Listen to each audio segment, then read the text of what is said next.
You have come tonight to the most fabulous and celebrated place in the world. Here on the plateau of Giza stands forever the mightiest of human achievements.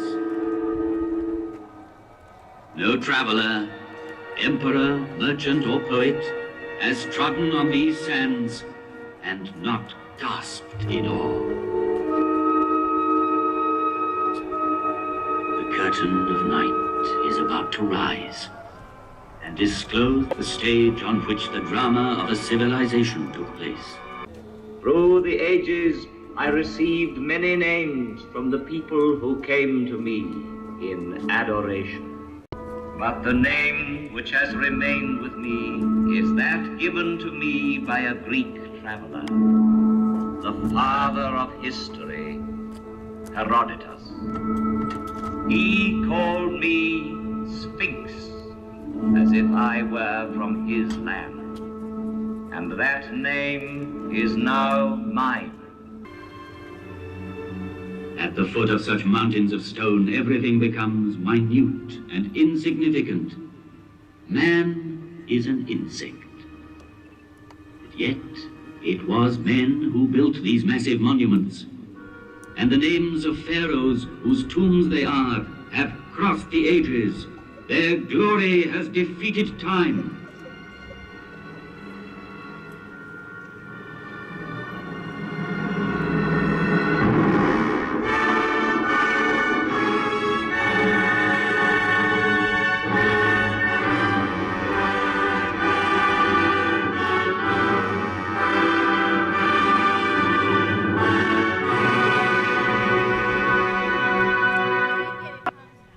This is the tomb of Giza, Pharaoh of the 4th dynasty, 4,500 years ago. Here is the great pyramid which he built to defend himself against death. 455 feet high.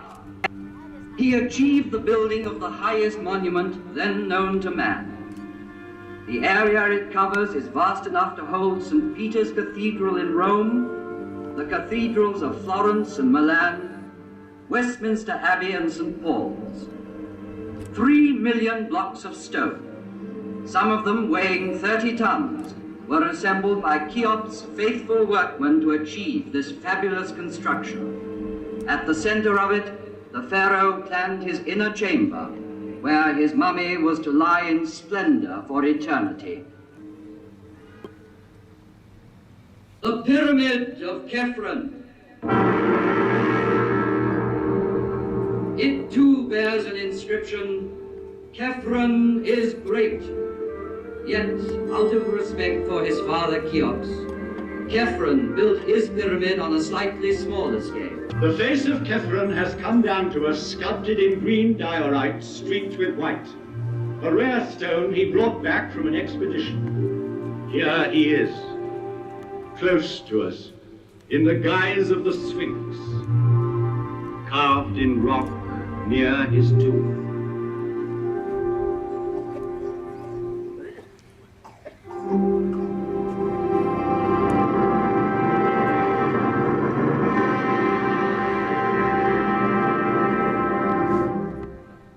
Mycerinus.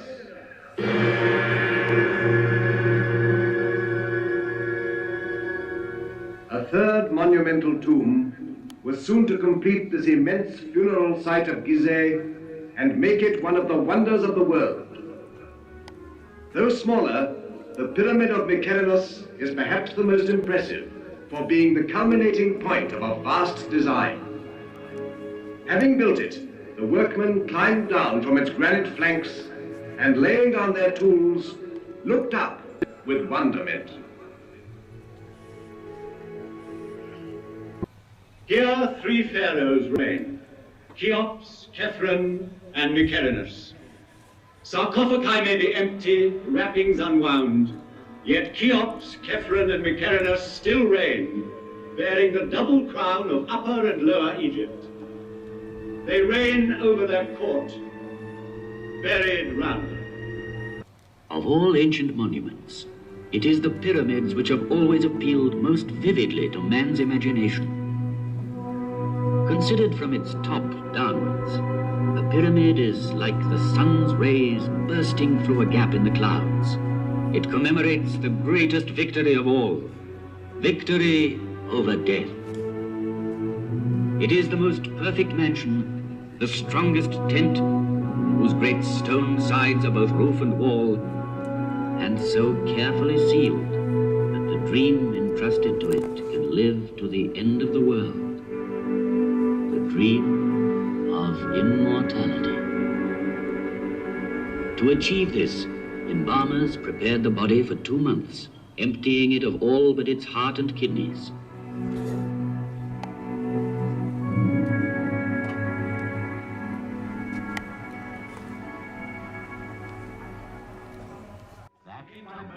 Carried by the flooding of the Nile. The movement of these great waters drove the farmers from their inundated fields to the plateau of Giza, where they joined the army of laborers and built.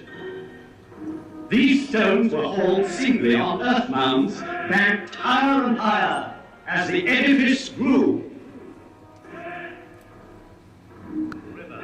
Who built these monumental houses of the dead. And I, Kephrun's faithful companion, saw the progress of dynasties and grave priests and the light steps of noble ladies whose diaphanous veils seemed to clothe them, yet not to touch them.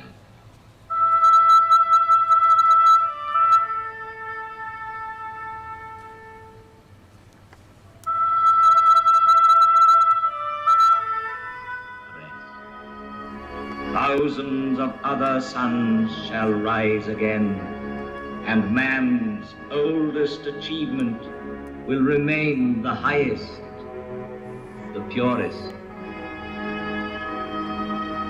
The Nile be praised, for it is the father of all our harvests, all our knowledge, all our architecture, all our strength.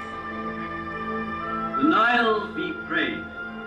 From its banks came one of the 7 wonders of the world. The Nile be praised, for it bears tomorrow's prosperity and happiness.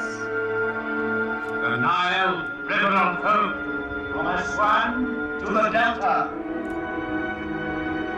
The Nile, which is not a grave, But a cradle.